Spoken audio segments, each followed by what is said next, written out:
Hello friends, how are you? So আজকে আরও একবার চলে আসলাম খুব ইম্পর্ট্যান্ট একটা বেশ কুল একটা টপিক নিয়ে আলোচনা করার জন্য। আজকের আলোচনার বিষয় হলো কিভাবে আমরা দৈনন্দিন জীবনে এমন অনেক কথা, যেখানে এই যে শব্দটা বললাম কথা, এই কথা শব্দটাকে আমরা ব্যবহার করতে পারি এবং সেই কথা শব্দের ব্যবহারে অসংখ্য সেন্টেন্সেস অনেক সহজে আমরা কিন্তু ইংলিশে বানাতে পারি। তো তেমন কিছু কিছু বেঙ্গলি লাইন্স যেখানে কথা শব্দটার ব্যবহার হয়, সেটার ব্যবহারে কেমনভাবে আমরা সেই বেঙ্গলি লাইন্সগুলোকে ইংলিশে চেঞ্জ করতে পারি, সেক্ষেত্রে কোন বিশেষ বিষয়গুলোতে খেয়াল রাখতে হয় সেটাই বোঝানোর জন্য আমি এখানে এমন কিছু লাইন্স লিখেছি, যেগুলো যেমন আমরা ট্রান্সলেট করব, তার পাশাপাশি সেই বিশেষ সিচুয়েশানগুলোতে কিভাবে আমরা ওই কথা সেন্সে কেমনভাবে ইংলিশে বলতে পারি সেটাও এখান থেকে বুঝে নেব। তো দেখো, এখানে প্রথম যে লাইনটা আছে সেটা ট্রান্সলেশনে আসা যাক। কি বলা হচ্ছে? ওটা শুধুমাত্র কথার কথা। এই যে সেন্সটা, ওটা শুধুমাত্র কথার কথা, এই অর্থে আমরা কি বলতে পারি? এখানে সিম্পলি বলা যায় that's just a way of saying. Okay, that's just আ, ওটা শুধুমাত্র কথার কথা। এই সেন্সে প্রথমে দ্যাট শব্দটা ব্যবহার করো, তারপরে অ্যাপোস্ট্রফি এস দাও, দ্যাটস। দ্যাটস তারপরে মাত্র সেন্সটা বা শুধুমাত্র সেন্সটা, এই টোটালটা অ্যাকচুয়ালি শুধুমাত্র নয়, শুধুমাত্র সেন্সটা বোঝানোর জন্য ইউজ করো দ্যাটস জাস্ট। That's just. এবার কথার কথা সেন্সে মানে এটা অতটা লাইক সেরকম ধরনের নয়, এইভাবে জাস্ট বলা হয়েছে এরকম একটা অর্থে। That's just a way of saying. That's just a way of saying. খেয়াল রেখো, এই টার্মটা ওয়ে অফ সেইং, কথার কথা সেন্সে আমরা কিন্তু এটাকে ব্যবহার করতে পারি, এই টার্মটাকে। পরের লাইনটা, কথায় কথায় এত সময় কেটে গেল। বেশ খানিকটা সময় তোমরা হয়তো বন্ধু বান্ধব একসাথে মিলেমিশে একটা গল্প করছিলে। তো যখন গল্পটা করছিলে এইসবের সময় খেয়াল করোনি, টাইম অনেকক্ষণ কেটে গেছে। এই সেন্সে কথায় কথায় এত সময় কেটে গেল। আমরা যদি এই লাইনটাকে লিখি, কেমনভাবে লিখব? এখানে দেখো, এই যে এত সময় কেটে গেল, এই বিষয়টা আমরা আগে লিখে নেব। তাহলে লাইনটা আমরা এরকমভাবে লিখতে পারি, এত সময় মানে so much time. Okay, so much time, so much time. সময় কেটে গেল মানে আমরা তো সময়টা একরকম কথা বলতে বলতে কাটিয়ে ফেললাম, এরকম একটা সেন্সে। তো so much time was spent. Was spent passive করে দিলাম এই অংশটা, তাই জন্য সিম্পল পাস্ট টেন্সের ফরম্যাট অনুযায়ী প্যাসিভে আমরা ওয়াজ বা ওয়্যার ব্যবহার করি, তারপরে ভি থার্ড আসে। তো এখানে আমরা ওয়াজ ব্যবহার করলাম কারণ এখানে সো মাচ টাইম সিঙ্গুলার সেন্সে অ্যাপ্লাই হয়েছে, তারপরে ওয়াজ বসলো এবং ভি থার্ড হলো spent. So much time was spent, কথায় কথায় এত সময় কেটে গেল। তো এবার কি করে কেটে গেল? না কথা বলে বলে। এমন সেন্সে আমরা এই যে গল্প করার বিষয়টা আসছে, কথায় কথায় মানে দুজনের মধ্যে গল্প হচ্ছিল, এরকম সেন্সে চিট চ্যাটিং এই শব্দটাকে ব্যবহার করতে পারি। চিট চ্যাটিং, চিট চ্যাট থেকে chit chatting. Okay, so much time was spent in chit chatting. Chit একটা হাইফেন ইউজ, তারপরে chatting. Okay, so much time was spent in chit chatting. Okay, try করো। পরেরটা, তোমার কথার কোনো দাম নেই। তুমি যা কথা বলো সেগুলোর কোনো মানে ভ্যালুই নেই, একেবারে কোনো ওয়ার্থই নেই, এরকম সেন্সে। তো সেই ওয়েতে এটা খুব সহজে বলা যায়। এখানে তোমার কথার কোনো দাম নেই, তো আমরা এটা এরকমভাবে বলতে পারি, ইয়োর, তোমার কথা মানে your words. Your words, your words are কোনো দাম নেই, worthless, are worthless,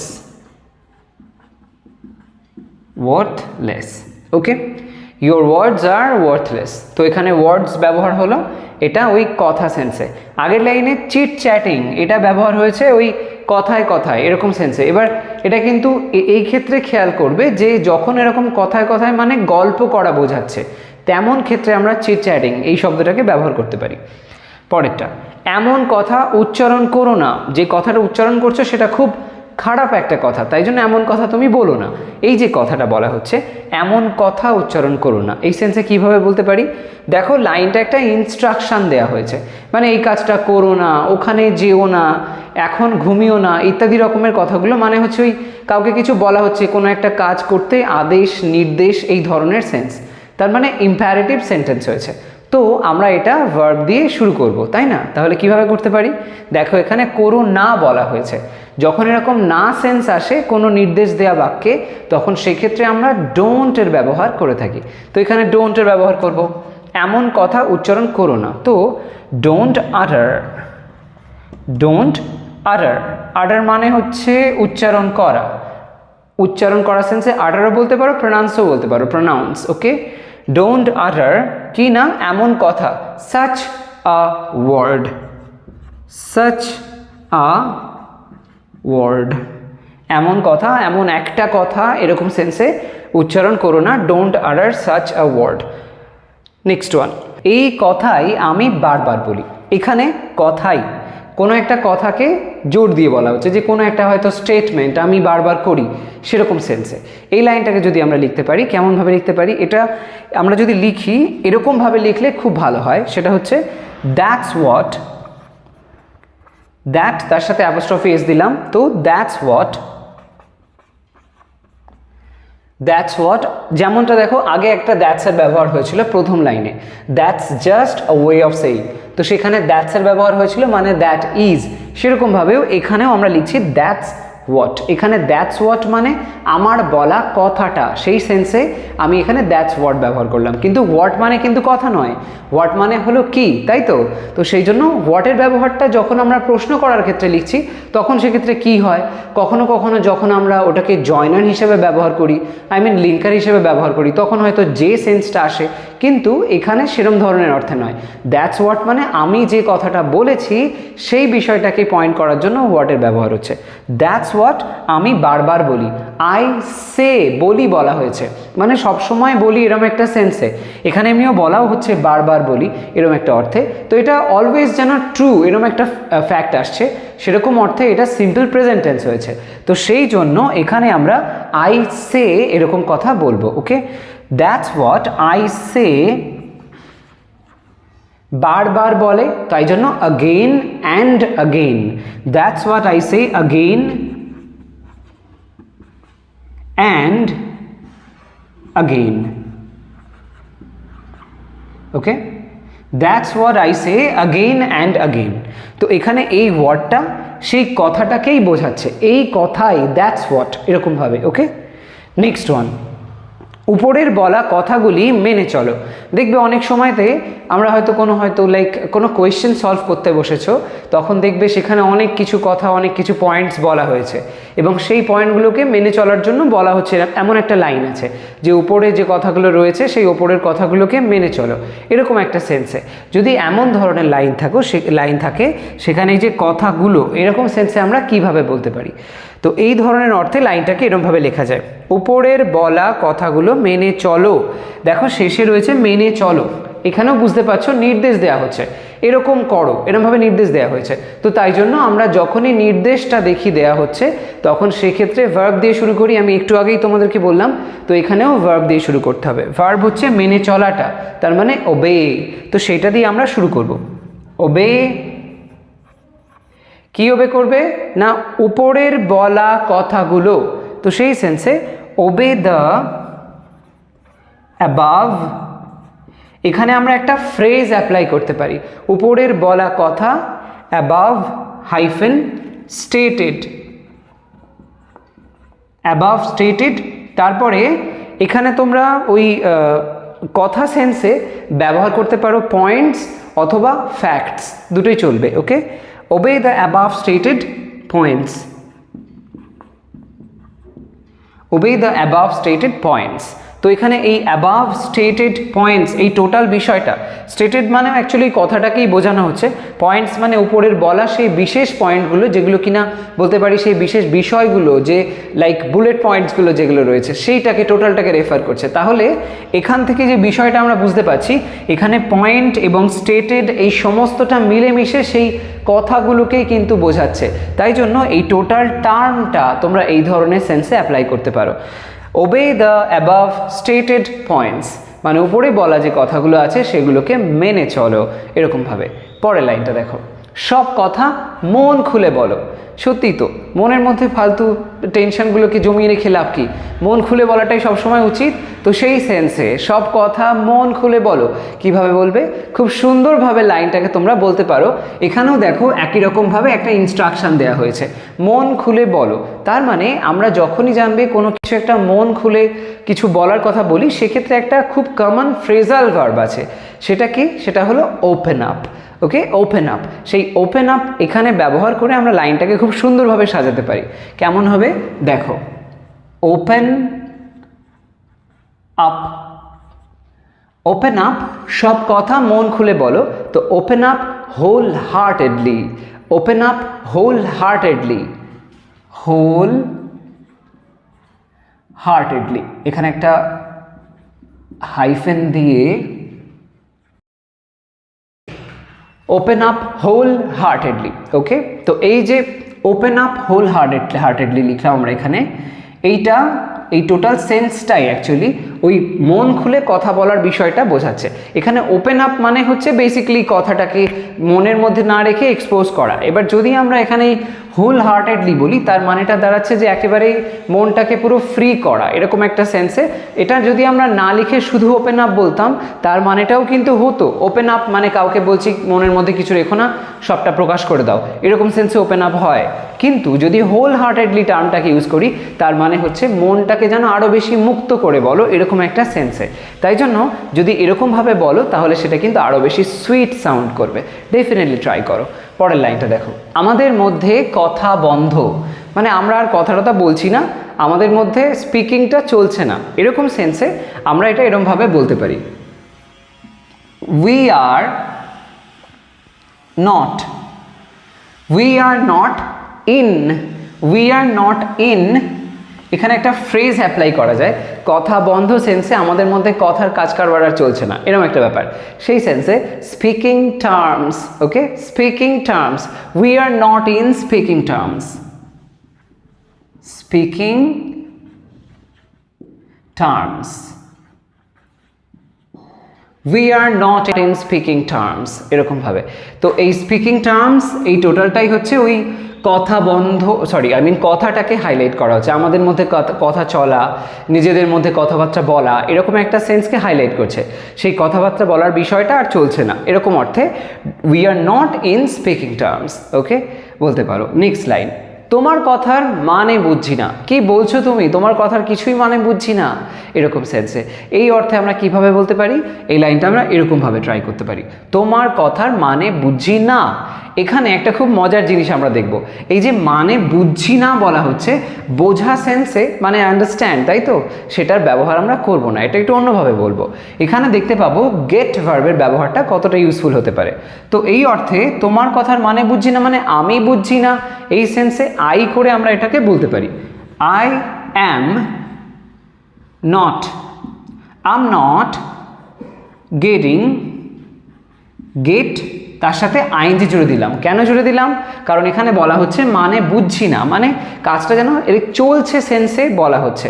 আমার যে না বোঝাটা, এই না বোঝাটা চলছে, তাই জন্য প্রেজেন্ট কন্টিনিউয়াস টেন্স হয়েছে, বর্তমানে হয়েছে লাইনটা, সেই জন্য প্রেজেন্ট টেন্স এবং চলছে বলে প্রেজেন্ট কন্টিনিউয়াস।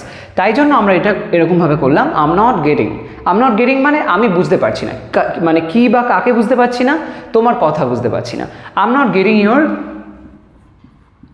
ইয়োর, তারপর কি না কথা সেন্সে এখানে আমরা পয়েন্ট শব্দটা ব্যবহার করতে পারি।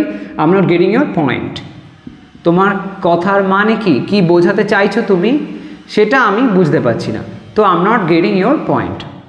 ওকে, তো এখানে পয়েন্ট ওয়ার্ডটা কথা সেন্সে ব্যবহার হলো। পরের লাইনটা দেখো, ওরা কথা বলছে। ওরা কথা বলছে, মানে কি ওরা কনভারসেশন করছে। তো সেরকম সেন্সে দে আর বলছে বলা হচ্ছে, তো এটা প্রেজেন্ট কন্টিনিউয়াস টেন্স আরও একবার হয়েছে, দে আর কনভার্সিং। কনভারসেশন ওটার থেকে ভার্ব ফর্ম করে দিলাম, কনভারসেশনের ভার্ব ফর্ম হয় কনভার্স, সেখান থেকে আইএনজি জুড়ে দিলাম, হয়ে গেল কনভার্সিং। দে আর কনভার্সিং, দে আর কনভার্সিং। এবার যদি ওরা কোনো আলোচনা করে সেরকম সেন্সে দে আর ডিসকাসিং, এরকমভাবেও বলতে পারি, ওকে, তাতে কোনো অসুবিধা নেই। দে আর কনভার্সিং। পরের লাইনটা, কথা দিয়ে সে কথা রাখলো না, ভেরি স্যাড। কথা দিয়ে তো কথা রাখতে হয়, কিন্তু এমনও আমরা অনেক দেখি যেখানে মানুষ কথা দিয়ে কথা রাখে না। তো সেই সেন্সে এটাকে যদি ইংলিশে বলতে চাও, এখানে দেখো কথা শব্দটা কিন্তু দুবার এসছে, কথা দিয়ে সে কথা রাখলো না, এটা আমরা কেমনভাবে বলতে পারি? এই সেন্সে লাইনটা আমরা এরকমভাবে বলতে পারি, কথা দিয়ে সে কথা রাখলো না, তার মানে সে হলো এখানে সাবজেক্ট। তো সেই সেন্সে হি বা শি যা হোক একটা লেখা যায়, হি কথা রাখলো না, রাখলো না, করলো না, গেল না, তার মানে হচ্ছে সিম্পল পাস্ট টেন্সের ব্যবহার হয়েছে, সেই অনুযায়ী এটা লিখব। So he didn't, he didn't, did আসলো কারণ এখানে নট সেন্সটা আছে, না সেন্স, তো না তো একা একা বসে না, এবং সেই সময় যদি আমরা এটা present tense, simple present tense করি তাহলে ডোন্ট হয়, সিম্পল পাস্ট টেন্স করলে ডিডন্ট হয়, এখানে তাই জন্য ডিডন্ট হলো। অবশ্য সিম্পল প্রেজেন্ট টেন্সে ডাজেন্টও হয়, ডাজেন্ট আর ডোন্ট হয় সিম্পল প্রেজেন্টে, আর ডিডন্ট হয় সিম্পল পাস্টে, তো এখানে সিম্পল পাস্ট করলাম। হি ডিডন্ট, কি না, সে কথা রাখলো না, keep, keep, he didn't keep কি, প্রমিস, তো প্রমিসের কথাটাই লিখবো আমরা, কথা রাখা মানে প্রমিস রাখা, এবার সেই ব্যাপারটা লিখতে হবে। কিন্তু এখানে আগে বলা হয়েছে কথা দিয়ে, মানে এই কথাটা দিয়ে শব্দটাকে এখানে অ্যাপ্লাই করা হয়েছে, কোনো একটা কথা সে দিয়েছিল, তারপরে সেই কথাটা রাখেনি, এই টোটাল স্টেটমেন্টটা যদি লিখতে হয় তাহলে এখানে একটা ফ্রেজ অ্যাপ্লাই করতে পারো।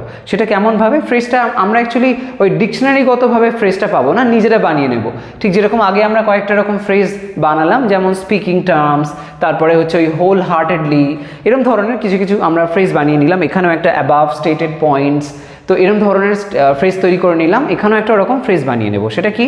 হি ডিডন্ট কিপ, কথা দিয়ে রাখলো না, so he didn't keep the given, the given কি না, promise, he didn't keep the given promise, given promise, okay, he didn't keep the given promise. তাহলে গিভেন প্রমিস মানে দেওয়া কথাটা, সেই কথাটা সে রাখলো না, তো সেই সেন্সে কিপ, কিপ ভার্বের ব্যবহার করা হলো, না না রাখার সেন্সে ডিডন্ট কিপ, এরকমভাবে বলা হয়েছে, ওকে।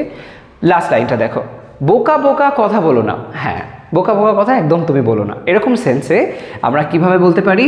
এক্ষেত্রে লাইনটা এরকমভাবে বলা যায়। এখানেও দেখো একটা ইনস্ট্রাকশন দেওয়া হয়েছে, এমন কাজটা তুমি করো না, ডোন্ট দিয়ে তাহলে আমরা এটা কিন্তু লিখব। তো ডোন্ট স্পিক, ডোন্ট স্পিক ননসেন্সিকলি। এখানে বোকা বোকা কথা বলো না মানে বোকা বোকা ভাবে কথা বলো না, তাই সেই সেন্সে ননসেন্স থেকে ননসেন্সিক্যাল, সেখান থেকে ননসেন্সিক্যালি, সো আমরা সেরকমভাবে লিখব, ডোন্ট স্পিক ননসেন্সিক্যালি।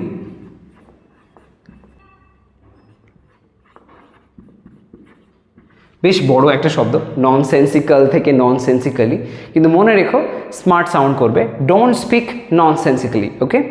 তো এরকমভাবে বোকা বোকা কথা বলো না, এই সেন্সটা আমরা বুঝিয়ে দিলাম। এখানে বোকা বোকা কথা অর্থেই ননসেন্সিক্যাল ওয়েতে কথা বলাটা, ননসেন্সিক্যালি এই সেন্সটা বোঝানো হচ্ছে, ওকে। তো এরকম বিভিন্ন রকমভাবে দেখতে পেলে কথা শব্দটাকে আমরা ইংলিশে কত রকমভাবে বলতে পারি, ওকে। তোমরাও এরকম বিভিন্ন রকমভাবে ট্রাই করো, তোমাদের মাথায় কোনো লাইন্স যদি এরকম এসে থাকে সেটাও আমাকে জানাতে পারো, আমি ডেফিনেটলি সেগুলোকে হেল্প করবো তোমাদেরকে ট্রান্সলেট করতে। তো আজকের ভিডিও তবে এই পর্যন্তই, তোমরা সবাই ভালো থাকো, সুস্থ থাকো, আর ভিডিওটাকে তোমার ফ্রেন্ডসের মধ্যে অবশ্যই ছড়িয়ে দাও, চ্যানেলটাকে সাবস্ক্রাইব করে রাখো, শেয়ার করো প্রচুর প্রচুর, আর অবশ্যই ভিডিওটাকে লাইক করতে ভুলো না। তো আজ তবে আসি, সবাই ভালো থেকো, সুস্থ থাকো, বাই বাই।